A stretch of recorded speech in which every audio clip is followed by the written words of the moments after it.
말씀입니다. 신약성경 205페이지 정도 되겠습니다. 우리 찾으셨으면 한번 영상에다가 아멘 하고 한번 써보세요. 사도행전 10장 44절 46절입니다.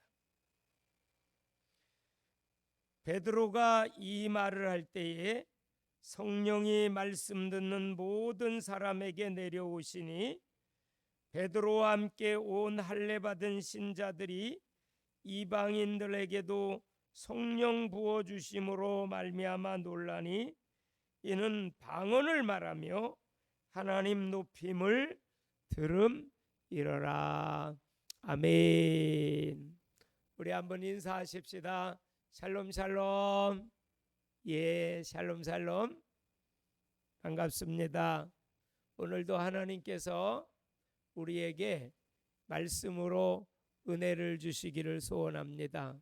오늘 말씀의 제목은 하나님 말씀의 위대함입니다. 하나님 말씀이 참으로 놀랍고 능력이 있고 위대합니다. 여러분, 우리가 인생을 살면서 말은 대단히 중요해요. 그래서 말이 씨가 된다고 그럽니다. 말대로 된다고 하는 그런 것은 참 우리가 잘 알고 있는 내용입니다. 우리가 부정적인 말을 하면 자꾸 우리 마음속과 생각 속에 부정적인 생각이 들어옵니다. 또 낙심하는 말을 하면 낙심이 자꾸 공격을 해요. 그러나 믿음의 은혜의 말, 또 정말 긍정적인 믿음의 말, 소망의 말, 은혜의 말을 하면 우리 자신이 마음이 은혜로워지고 밝아지고 마음에 용기와 소망이 생기게 되거든요. 그래서 우리는 말이 너무나도 중요합니다. 말은 인생을 좌우합니다. 인생은 말대로 되거든요. 그런데 그 말이 그 사람의 인격이 됩니다. 그래서 말과 행동이 다를 때에 사람을 신뢰하지 못하거든요. 그러나 말한 것을 그대로 행동에 옮기고 실천하는 그러한 사람은 사람들에게 존경을 받아요. 칭찬을 받습니다. 신뢰를 받아요. 우리가 하나님의 말씀은 더욱더 위대하고 능력이 있고 신비롭습니다. 왜냐하면 하나님은 말씀으로 우주 만물을 다 창조하셨잖아요. 우리가 성경 창세기 1장을 딱 보면 하나님께서 말씀으로 우주 만물을 다 창조하시는 내용이 6일 동안 전개되고 있지 않습니까? 첫째 날 하나님께서 말씀하시잖아요. 빛이 있으라 하니까 빛이 있었어요. 하나님 보시기에 매우 좋았습니다. 좋은 역사가 일어났습니다. 원래요, 창조전의 상태가 창세기 1장 2절 말씀에 나오거든요. 혼돈하고, 한번 같이 따라할까요? 예배장 혼돈하고, 두 번째 공허하고, 또 한 가지는 흑암이 깊은 곳에 있다. 여러분, 하나님의 말씀이 임하기 전이었어요. 창조 전이었어요. 그 상태가 어떠했나요? 첫째는 혼돈했어요. 공허했어요. 그리고 흑암이 깊었어요. 사랑하는 성도 여러분, 우리가 말씀이 임하기 전에는 우리의 삶도 무질서해져요. 우리가 은혜를 받으면 삶이 질서 있게 되고요. 삶이 정말 이렇게 확신이 돼서 움직이게 되거든요. 그러나 우리가 말씀 위에 서지 못하면, 은혜 위에 서지 못하면, 믿음 위에 서지 못하면 삶이 질서가 무너져요. 무엇을 하는 것이 옳은지, 어떻게 해야 되는 것이 옳은지 이런 게 제대로 잘 판단이 안 서거든요. 그래서 막 중구난방 무질서해져요. 거기에 하나님의 말씀이 임하니까, 하나님의 은혜가 임하니까 삶이 질서정연하게 질서가 생겼어요. 그리고 또 한 가지는 공허했던 것이 하나님의 말씀이 임하며 창조의 역사를 통해서 채워지게 됐어요. 만족하게 됐어요. 흑암이 깊은 곳에 빛이 임하면서 밝은 생명력이 살아나게 되었습니다. 이처럼 하나님의 말씀이 임하면 창조의 역사가 일어나고 기적의 역사가 일어나고 새로운 큰 변화가 일어납니다. 그 새로운 큰 변화가 개인에게도 일어나고요, 가정에도 일어나고요, 경제에도 일어나고요, 직장에도 일어나고, 학교에 학업에도 일어나고, 우리의 삶 속에도 일어나고요, 지역과 나라에도 하나님의 말씀이 임하면 새로운 변화가 일어납니다. 그래서 하나님의 말씀은 참으로 위대한 것입니다. 오늘 말씀처럼 위대한 하나님의 말씀, 그 하나님의 말씀 위에 세워짐으로 말미암아 반석 위에 집을 지은 정말 지혜로운 성도들이 다 되시기를 주님의 이름으로 축복합니다.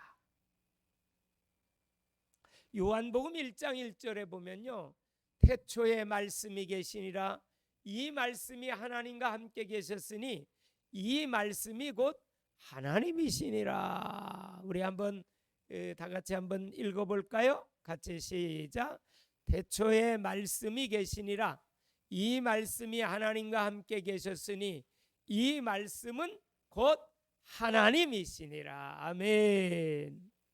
여러분, 하나님은 말씀으로 존재하십니다.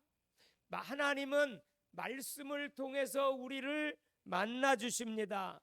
하나님은 말씀을 통해서 일하십니다.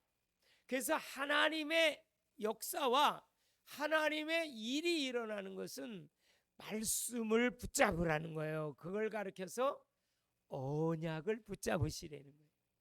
오늘 이 예배에 참석하신 모든 성도 여러분, 환경에 속지 마시고, 상황에 흔들리지 마시고, 문제에 속지 마시고, 그런 것은 다 허상입니다. 다 지나가는 겁니다.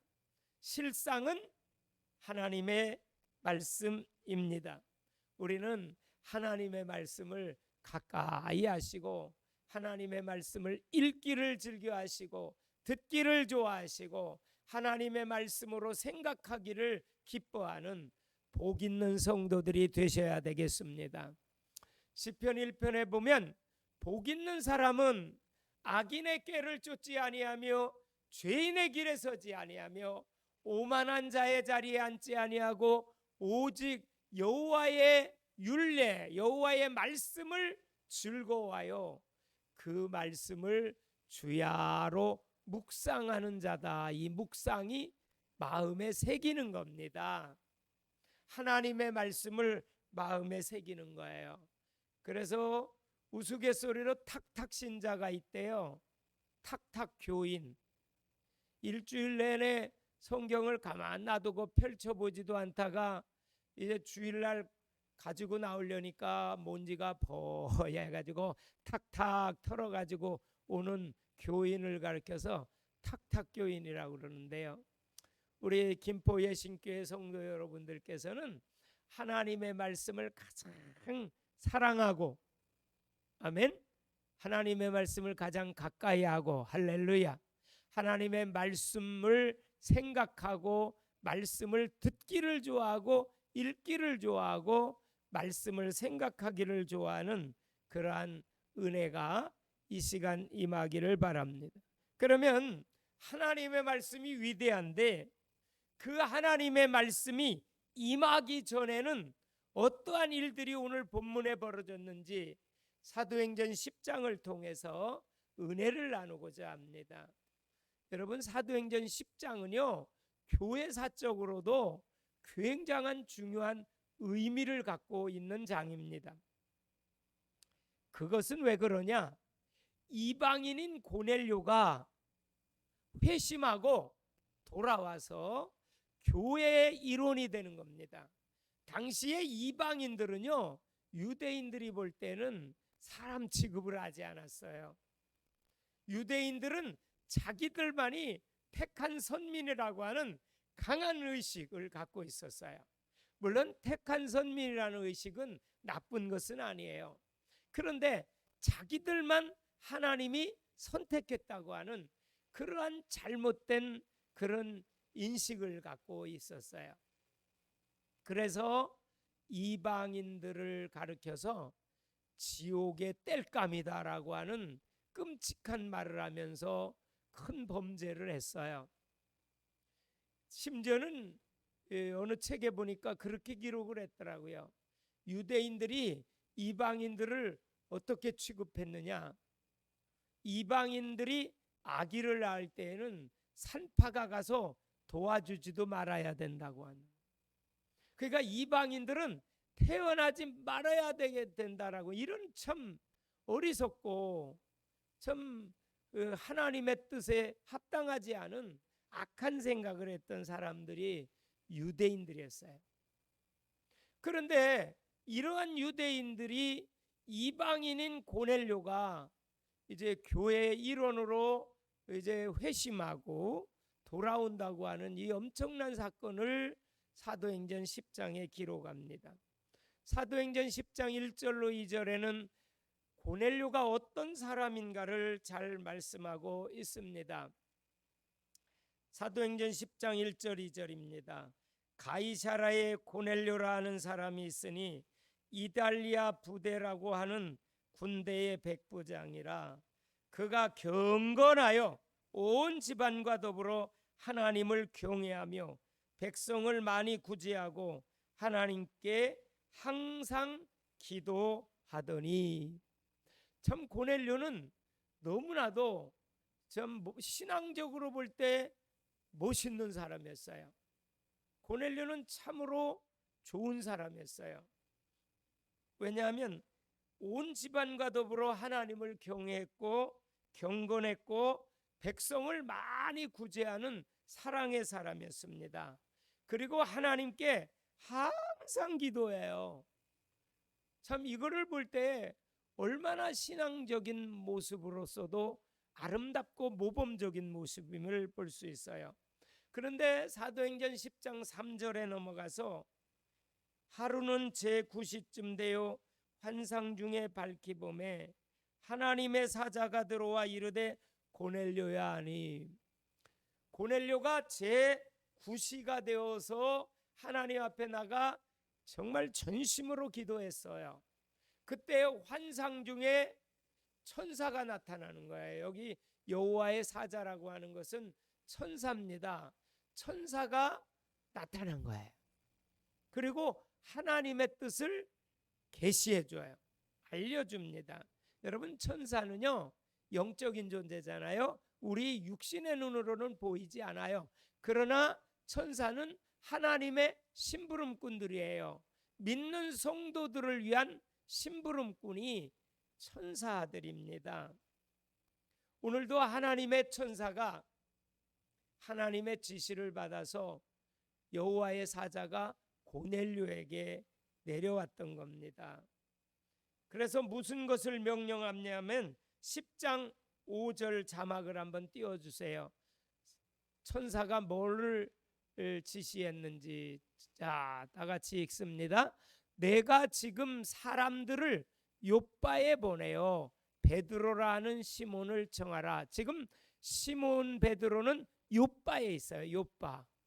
거기는 가이사랴에서 요빠는 가까운 거리에 있었어요. 그래서 지금 내가 사람들을 요빠로 보내서 베드로라는 사람을 청하라는 겁니다. 그래서 이렇게 이런 천사들의 그런 지시가 고넬료에게 임했습니다. 여러분, 고넬료는요 즉시로 순종했습니다. 즉시로 순종했습니다. 여러분, 우리가 하나님의 말씀을 받을 때에는요 우리가 순종해야 됩니다. 순종해야 됩니다. 하나님의 명령은요 우리를 복되게 하고 안전하게 하고 평안하게 하기 위해서입니다. 저거 넘기세요. 평안하게 하기 위해서입니다. 그래서 정말 중요한 것은 고넬료가 정말 하나님의 지시를 천사들을 통해서 받고 즉시로 자기 종들을 보냅니다. 어디로 보내냐? 요빠라고 하는 곳으로 보내요. 근데 이제 종들을 보내고 난 후에 고넬료가 뭐를 준비하냐? 첫째, 자기 가족들을 다 집에 불러 모으고요, 가까운 친척들을 다 불러 모읍니다. 그리고 베드로를 초청해서 베드로가 자기 집에 들어올 때에 고넬료가 베드로의 발 앞에 엎드려 그냥 절을 하는 거예요. 한번 성경 봅시다. 사도행전 10장 24절로부터 26절을 한번 보겠습니다. 이튿날 가이사라에 들어가니, 누가? 고넬료가 가이사라에 들어가니 고넬료가 그의 친척과 가까운 친구들을 모아 기다리더니 마침 베드로가 들어올 때에 고넬료가 맞아 발 앞에 엎드려 절하니 베드로가 일으켜 이르되 일어서라, 나도 사람이라 하고 그랬습니다. 여러분, 이 말씀을 통해서요 고넬료가 얼마나 하나님의 말씀을 사모하고 은혜를 사모했는지를 볼 수가 있습니다. 고넬료가 베드로를 초청하고 난 후에는요 자기들의 가족은 물론이오니와 친척들과 친구들까지 다 불러 모아요. 그리고 그들이 다 같이 하나님의 말씀을 듣기를 원했습니다. 여러분, 우리가 하나님의 말씀이 임하기 전에는요 이러한 준비가 필요합니다. 준비가 잘 되어야 됩니다. 마음으로 사모하는 준비를 가져야 됩니다. 고넬료와 같이 겸손한 자세를 가져야 됩니다. 사모하는 자세를 가져야 되거든요. 여러분, 말씀은 곧 하나님이십니다. 그래서 말씀을 대할 때에는 살아계신 전능하신 창조주 하나님을 우리가 만나는 것입니다. 대하는 하나님을 면전에 대하는 것입니다. 그것은 옛날에 왕 앞에 나오는 것보다도 더 경외함으로 경건함으로 그런 자세와 중심을 가지고 말씀을 사모해야 되는 것입니다. 마음은 밭입니다. 말씀은 씨입니다. 그래서 하나님의 말씀이 우리 마음밭에 임하는 것입니다. 그렇기 때문에 하나님의 말씀을 받을 때에는 말씀이 어떠한가가 대단히 중요합니다.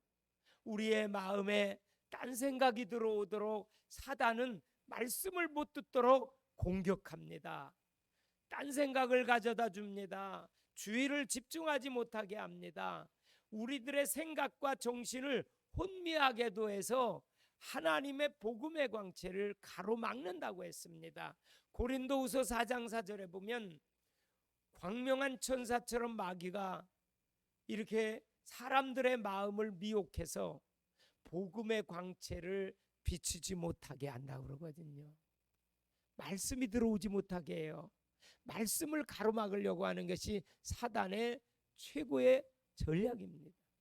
왜냐, 말씀이 들어오면 우리 영이 살거든요. 믿음이 살아나거든요. 확신이 생기거든요. 담대함이 생기거든요. 막 기도가 저절로 되어지거든요. 하나님의 말씀이 들어오면요 막 독수리 날개치며 올라가는 새 힘이 막 나거든요.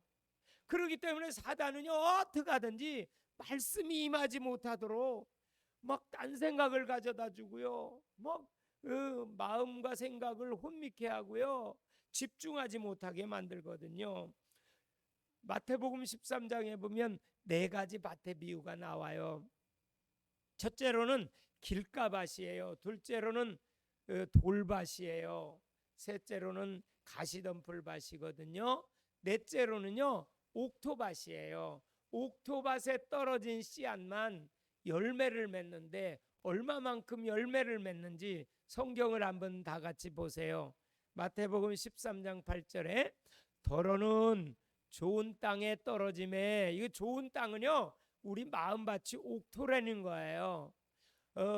길밭, 돌밭, 가시덤불밭에는 절대로 열매가 못 맺어져요. 그런데 더러는 좋은 땅에 떨어짐에, 그러니까 씨가요 다 좋은 땅에 옥토에 떨어지는 게 아니라는 거예요. 우리가 말씀을 들어도요 다 우리가 받아들이는 게 아니라는 것을 저기서 엿볼 수 있어요. 더러는 좋은 땅에 떨어짐에 어떤 것은 100배 여러분에게 100배 축복이 말지어다. 어떤 것은 60배의 큰 축복이 말지어다. 어떤 것은 30배의 결실을 하였느니라. 최소 30배의 결실을 한다는 거예요. 그래서 30배, 60배, 100배의 결실을 맺느니라. 하나님 말씀이 임하기 전에는, 말씀의 은혜 받기 전에는 이런 준비가 필요합니다. 고넬료는 말씀 임하기 전에, 말씀 듣기 전에 베드로를 초청해서 잘 준비하고 기다렸어요. 그럴 때 말씀이 임했어요. 베드로가 가서 말씀을 전할 때에 하나님의 성령이 충만히 임했어요. 오늘 이 시간에 이 말씀을 듣는 성도 여러분 심령과 가정 위에 성령이 충만히 임하시기를 주의 이름으로 축복합니다. 사도행전 10장 44절을 한번 다 같이 봅시다. 베드로가 이 말을 할 때에 뭐가 내려와요? 성령이 말씀 듣는 모든 사람에게 내려오시니 그랬어요. 성령이 말씀 듣는 모든 사람에게 내려왔다. 여러분, 성령님은요 말씀의 레일 위에 달리시는 열차와도 같아요. 말씀의 레일을 운행하시는 분이 성령 하나님의 열차세요. 근데 순종 열차가 될 때에 말씀의 레일을 계속 성령님이 운전해 가세요. 저와 여러분의 인생의 운전대를 성령 하나님께 맡기시고 성령 하나님께서 운전하시도록 다 맡기시기 바래요. 그리고 말씀을 사모하세요. 말씀의 레일이 쫙 깔렸을 때에 성령의 열차가 우리의 순종을 통해서 거기에 달려갈 수가 있어요. 우리가 불순종하면 그 열차가 탈선해서 지뢰밭에 빠질 수도 있어요. 그것은 사단이 그렇게 운전해 가요. 우리 인생의 운전대를 사단에게 맡기지 마세요. 내 중심에 맡기지 마세요. 내가 운전하는 것도 탈선하는 것이고 하나님의 뜻대로 갈 수 없어요. 바로 말씀에 의해서 성령님께서 운전해 가시도록 말씀의 레일을 잘 까시기를 주의 이름으로 축원합니다. 그래서 예수님께서 부활하시고 40일 동안 이 땅 위에 부활한 몸으로 계시는데 승천하시기 전에 이런 말씀을 하세요. 오직 성령이 너희에게 임하시면 너희가 권능을 받고, 여러분 말씀이 임하면 성령이 역사하세요. 성령이 임하세요. 그때에 권능이 나타나요. 능력이 나타나요. 이 말씀 듣고 예배에 참석한 모든 성도 여러분, 이번 한 주간 동안도 성령의 권능으로 승리하시기를 바랍니다. 정말 복된 일만 있기를 바라고요. 영적 전쟁에서 승리하시기를 바랍니다. 여러분 마태복음 7장 11절에는 이런 말씀이 있어요. 구하라 주실 것이요, 찾으라 찾을 것이요, 문을 두드리라 열릴 것이니 말씀하고 난 후에 너희가 아무리 악한 부모일지라도, 악한 아버지일지라도 자식이 무엇을 달라고 하면 좋은 것을 주지 않겠냐, 그렇게 말씀하세요. 좋은 걸 주시지 않겠냐. 아들이 떡을 달라고 하는데 돌을 주며 생선을 달라고 하는데 전갈을 줄 자가 있느냐. 너희가 아무리 악한 아버지일지라도 자녀가 구하면 좋은 것을 준다고 그랬어요.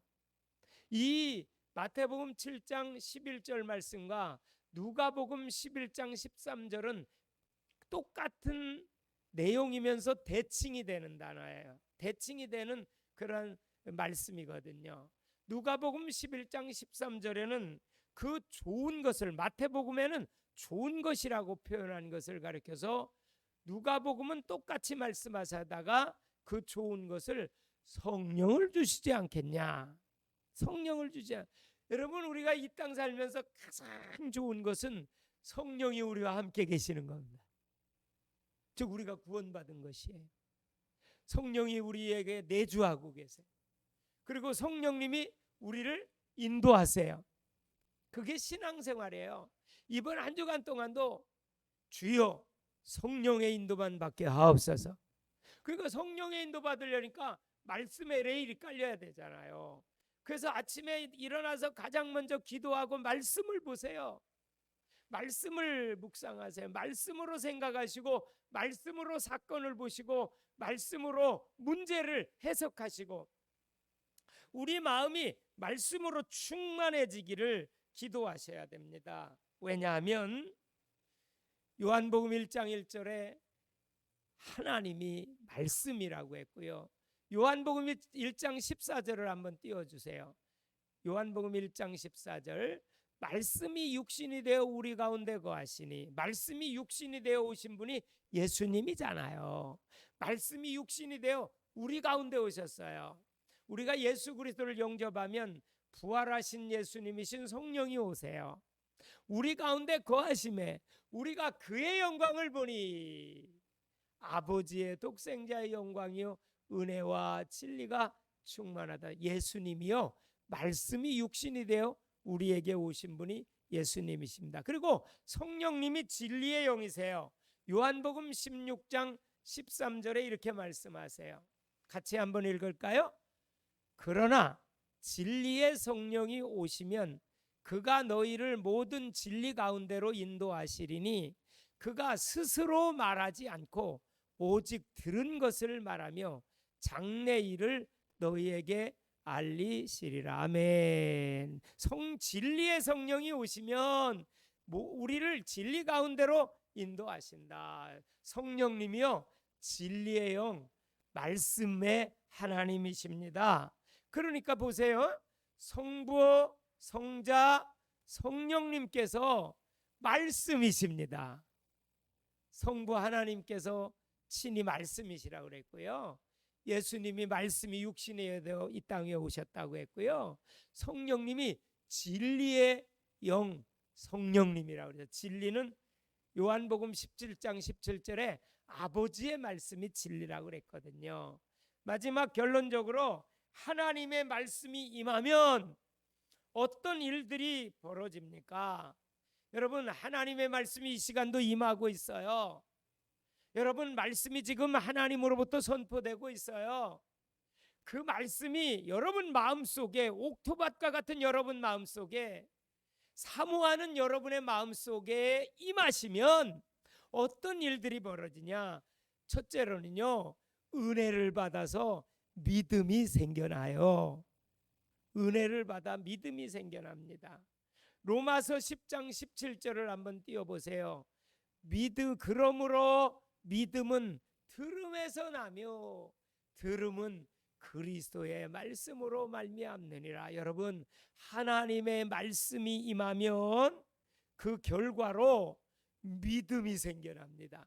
오늘도 이 말씀을 들으면서 여러분 안에 성령이 역사하시고 그래서 막 믿음이 불뜻 일어나 가지고 문제를 기적으로 바꾸고 어려움을 축복으로 바꾸고 말이에요.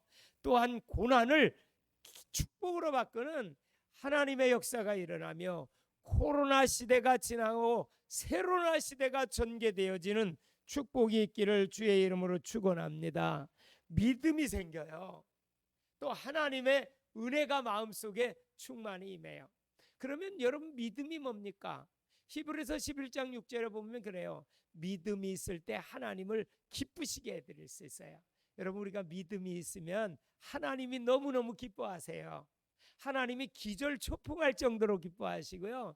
까무라칠 정도로 하나님이 기뻐하시는 게 우리가 믿음을 보이는 거예요. 믿음으로 말하고요. 믿음으로 행동하고요. 믿음으로 살고요. 믿음을 나타내면요. 하나님이 너무나도 기뻐하세요. 그래서 믿음은 하나님을 기쁘시게 해드리는데 그럼 믿음이 뭐냐?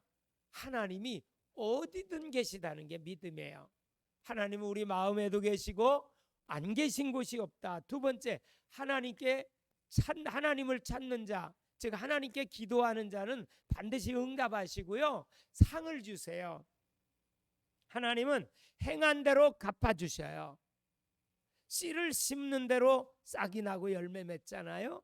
하나님은 행한 대로 갚아주세요. 하나님은 찾는 자들에게, 구하는 자들에게 상 주시는 분이세요. 그리고 하나님의 말씀이 임하면 어떤 결과가 오냐?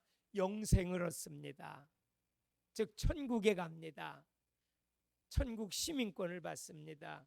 요한복음 5장 24절에 보면 이런 말씀이 있어요. 같이 한번 읽어볼까요? 내가 진실로 진실로 너에게 이르노니 내 말을 듣고, 그 보세요. 하나님의 말씀을 듣고 또 나 보내신 이를 믿는 자는 영생을 얻었고 그랬잖아요. 영생 얻었어요. 여러분 예수님 믿었기 때문에 다 이제 영생 이미 얻었어요. 천국 시민권 얻었어요. 심판에 이르지 않아요.